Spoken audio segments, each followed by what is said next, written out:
안녕하세요. 이 시간에는 상가 건물 임대차 보호법과 이와 관련하여 현재 경매가 진행 중인 물건을 보도록 하겠습니다.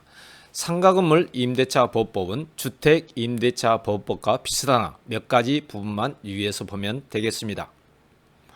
자, 필자는 경매와 관련한 다수 책자를 집필하였으며 현재 의정부에서 세형 경매 학원을 운영하면서 강의를 하고 있습니다. 자, 먼저 상가 건물 임대차 보호법에 대해서 알아보겠습니다. 상가 건물 임대차 보호법도 주택 임대차 보호법과 마찬가지로 대항력을 가지려면 상가 건물의 인도와 점유, 사업자 등록을 신청하면 됩니다. 또한 확정일자를 관할세무서에서 받으면 근저당권을 설정한 것과 같은 효력을 발생하며 사업자 등록을 신청한 다음날 0시부터 대항력이 발생하는 것은 주택 임대차 보호법과 같습니다. 그러나 임차 보증금을 계산하는 것은 차이점을 나타냅니다. 보증금이 5천만 원이고 월세가 200만 원이라고 할 경우 주택의 임차 보증금 계산은 월세가 얼마가 되든지 보증금만 계산하면 되지만 상가 건물의 임대차 보증금 계산은 월세의 100을 곱한 금액을 보증금에 포함하여 계상해야 합니다. 그러므로 이런 경우 주택은 환산 보증금이 5천만 원이지만 상가 건물은 2억 5천만 원이 되는 겁니다. 자, 이제 상가 건물 임대차 보호법과 관련하여 중요한 판례를 하나 보겠습니다. 대법원 2006년 1월 13일 선고 2005-6400이 판결입니다.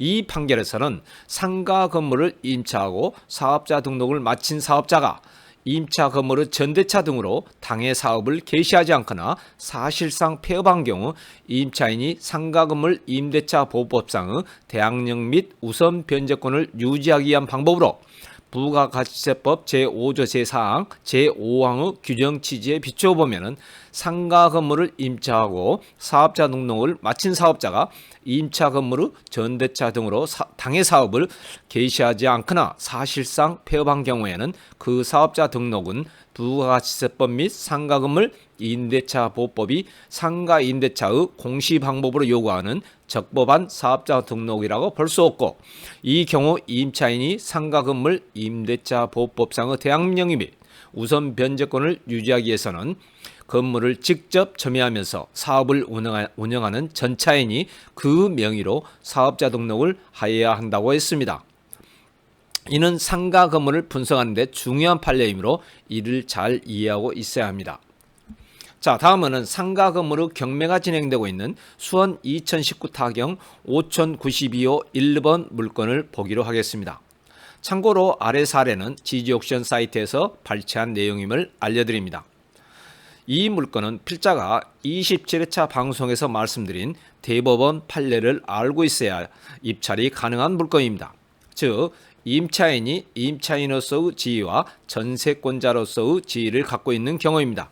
자, 지지옥션 사이트를 보면 선순위 전세권자가 있다는 내용이 있습니다.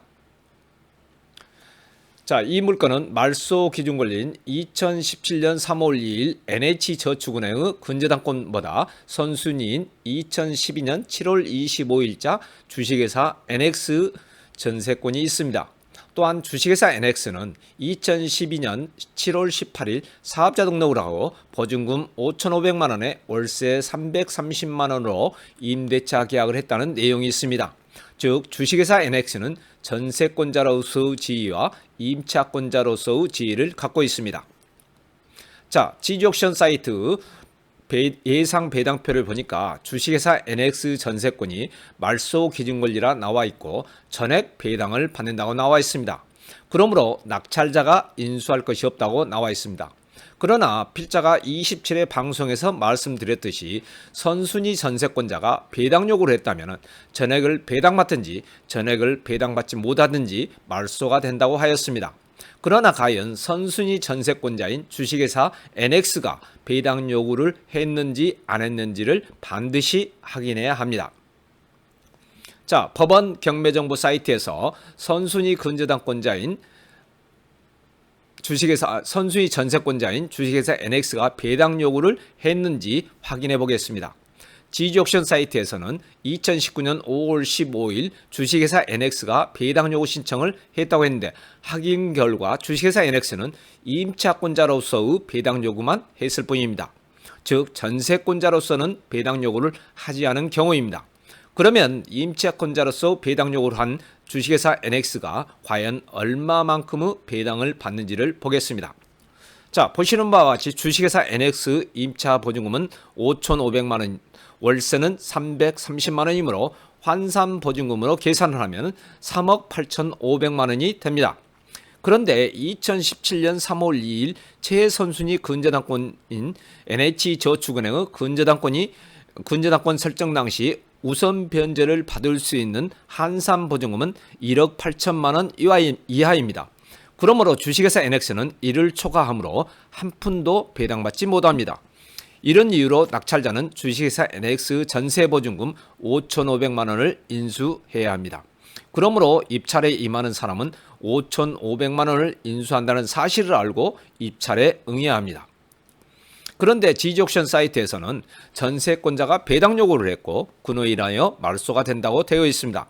그러나 필자가 누차에 걸쳐 말씀드렸듯이 이런 경매 사이트는 항상 면책 조건으로 정보를 제공하고 그로 인하여 그 책임은 이를 믿고 입찰에 참여하는 사람의 책임이라고 했습니다.